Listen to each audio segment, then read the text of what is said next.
اس نے عوامی عمارات کھلوا دی اور نزدیکی شہروں سے خوراک منگوائی اور اجناس کی قیمت کم رکھنے کا حکم جاری کیا۔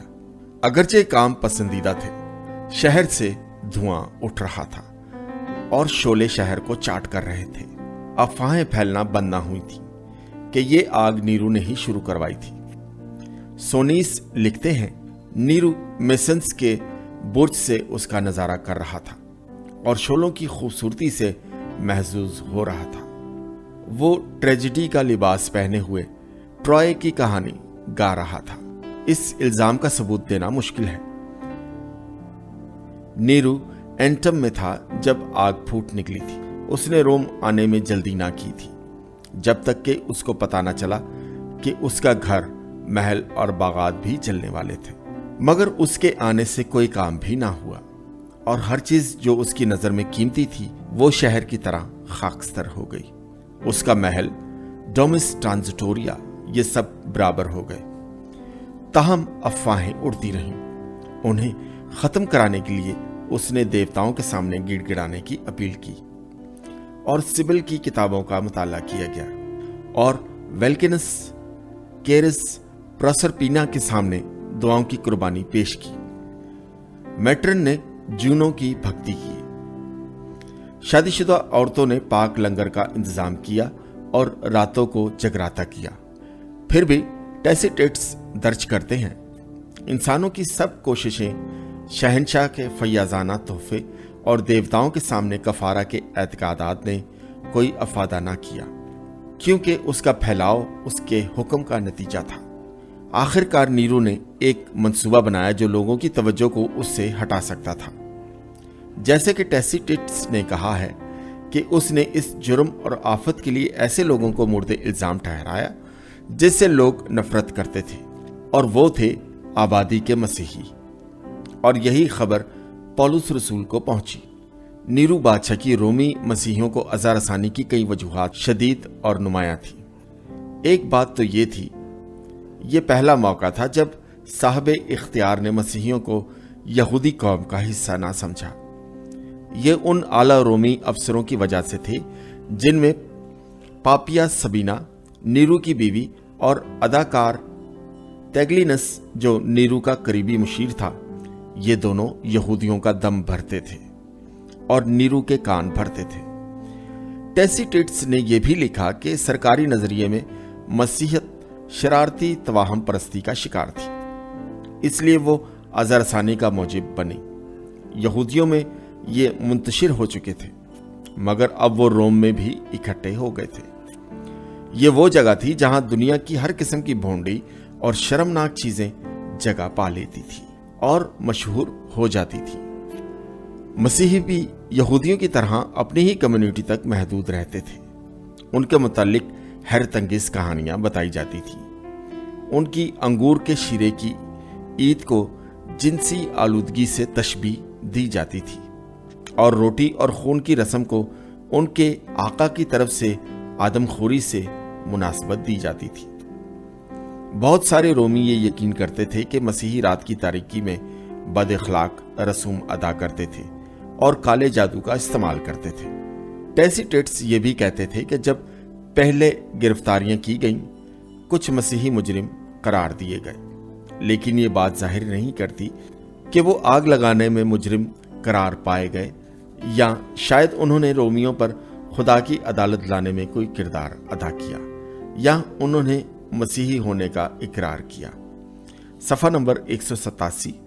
کسی بھی واقعہ میں ان کی گرفتاریوں سے پہلے ارباب اختیار نے دوسرے مسیحیوں کے نام چن لیے تھے۔ ٹیسیٹیٹس کہتے ہیں کہ وہ بھی گرفتار کیے گئے تھے۔ انہیں نہ صرف آگ لگانے کی وجہ سے بلکہ انسانیت سے نفرت کرنے کی وجہ سے گرفتار کیا گیا تھا، اور اسی وجہ سے ان کے لیے موت کی سزا سے کم سزا مناسب نہ تھی۔ اس کے بعد کیا ہوا؟ ٹیسیٹیٹس نے مختصر مگر بڑی بھیانک تصویر پیش کی۔ ان کی مسیحیوں کی موت پر ہر قسم کی ذلت آمیز جملے کسے گئے۔ انہیں جانوروں کی کھال میں سی دیا گیا، کتوں نے ان کی تکا بوٹی کر ڈالی، انہیں صلیب پر کیلوں سے جڑ دیا گیا، انہیں آگ میں دھکیل کر جلا دیا گیا، اور یوں ان کے 16 زن بدنوں سے شہر روشن کیا گیا۔ نیرو نے اپنے باغات میں ان کو سزا دلانے کا اہتمام کیا، کچھ کا سرکس میکسیمم میں، اور عوام کو یہ تماشا دیکھنے کی دعوت دی۔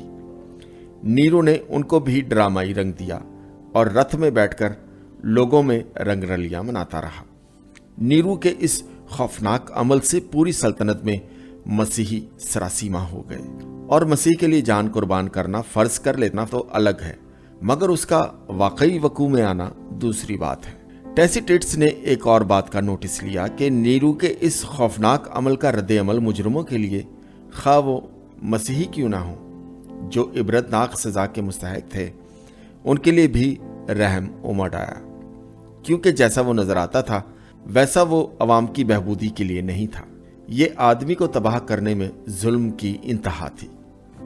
وہ مسیحی جو موت کے گھاٹ اتارے گئے، ان میں پطرس رسول اور پولس رسول بھی تھے۔ اس بات کا بہت کم علم ہے کہ وہ دونوں ان دنوں وہاں کیوں تھے، اور نہ ہی ان کی موت کا پتہ چلا۔ روایات سے پتہ چلتا ہے کہ اکتوبر 66 اور اکتوبر 68 عیسوی کے دوران مقدس پولس رسول کا سر قلم کیا گیا اور مقدس پطرس رسول کو مصلوب کیا گیا، اور وہ بھی الٹا، کیونکہ پطرس رسول اپنے آپ کو اس قابل نہیں سمجھتے تھے کہ انہیں مسیح کی طرح صلیب پر سیدھا لٹکایا جائے۔ بلا شبہ ان آزمائشوں کی گھڑیوں میں افراد دلیرانہ قدم اٹھانے میں ناکام ہو جاتے ہیں۔ کچھ ایسا ہی ہوا جب کچھ رومی مسیحیوں نے اپنے ہم ایمان بھائیوں کے نام سزا دینے والے ارباب اختیار کو دیے، لیکن یہ بہت کم ہوا۔ ظلم و ستم عموماً کلیسیا کو یکجا کر دیتا ہے۔ مرفی اور کونر اس سے ایک اور نتیجہ نکالتے ہیں۔ اس قبیح واقعے کی تخلیق سے بدقسمت وقوع کا دور رس نتیجہ مسیحیوں کا جرم سمجھا گیا۔ نیرو کا ظلم خوش قسمتی سے ایک ہی شہر میں اس وقت اور محل وقوع کے اعتبار سے 4 سال تک محدود رہا، لیکن اس واقعہ نے یہ یاد دہانی کرائی کہ بعد میں رومی ارباب اختیار کو مسیحی جماعت پر نظر رکھنی ہوگی، اور ضروری ہوا تو انہیں سزا بھی دینی ہوگی۔ یہ سلسلہ 2.5 صدیاں چلتا رہا، اس سے پیشتر کہ مسیحی اس شک سے آزاد ہوئے۔ صفحہ نمبر 188۔ نیرو ایک اور بدنما طریقے سے مسیحیوں پر اثر انداز ہوا۔ مسیحیوں پر ایک اور بات واضح ہو گئی کہ آخری زمانہ میں ایک ایسا دشمن رونما ہوگا جو ایمانداروں پر حملہ کرنے کے لیے اٹھے گا۔ اس طرح 2.5 صدیاں بعد بھی مکاشفہ کے مصنف نے آخری وقت کے ظلم و استبداد کا بیان کیا ہے۔ اس کا اطلاق نیرو پر ہوتا ہے۔ بعض تو کہتے ہیں کہ وہ شیطان کا اوتار تھا۔ وہی پیشن گوئی کے مطابق اتھا گڑھے کا حیوان تھا۔ جہاں تک نیرو کا تعلق ہے، آگ کے اگلے سال اس کا ذہن بالکل معاف ہو گیا تھا۔ اس نے محض شک کی بنا پر کہ وہ اس کے خلاف سازش کر رہے ہیں، اپنے قریبی مشیروں اور دوستوں کو مارنے میں بھی تامل نہ کیا۔ بالآخر سن 68 عیسوی میں گول اور اسپین کے گورنروں نے اس کے خلاف بغاوت کی، اور اس کے بعد شمالی افریقہ اور جرمنی نے بھی علم بغاوت بلند کیا۔ اس کو خوف نے آ گھیرا، اور اس نے سوچا کہ اپنی فوجوں کے آگے ٹسوے بہانے سے وہ اپنی قوت حاصل کر سکے گا۔ اس کی اپنی سینٹ نے اسے اس وقت تک کوڑے مارنے کی سزا دی جب تک وہ مر نہ جائے۔ نیرو نے اپنے سیکریٹری سے منت کی کہ خنجر سے اس کا گلا کاٹ دے۔ سیکریٹری نے ایسا ہی کیا۔ نیرو کے آخری الفاظ یہ تھے: دنیا مجھ جیسے شومین کو کھو رہی ہے۔ نیرو کے مرنے سے 2 سال پہلے یہ خبر ملی تھی کہ یہودیہ میں یہودیوں نے بغاوت کر دی ہے، اور یروشلم میں رومی فوجی دستے نے ہتھیار ڈال دیے ہیں، جنہیں بعد میں موت کے گھاٹ اتار دیا گیا۔ اس بغاوت کو فروغ کرنے کے لیے نیرو ایک جرمن اور برطانوی جنگ کے بوڑھے سپاہی کا رخ کیا۔ اس کا نام ویسپین تھا۔ کچھ لوگوں نے کہا کہ یہ ملاقات نیرو کی آخری دانشمندی تھی۔ راست باز یعقوب کی ڈرامائی اور آخری جرأت مندانہ مدافعت۔ اس سے کہا گیا